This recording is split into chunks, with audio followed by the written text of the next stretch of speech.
Fəsiyyəm. Hər şeyin başınaşı dolanmamışam, mən yalnız günəşin pərvanəsiyəm.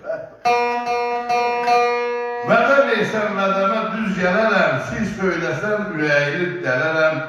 Anlamaz qiymət versə o gün ölərəm, mən yalnız qananlar düqanəsiyəm.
Yansın qayalara qonmaz qarqalar.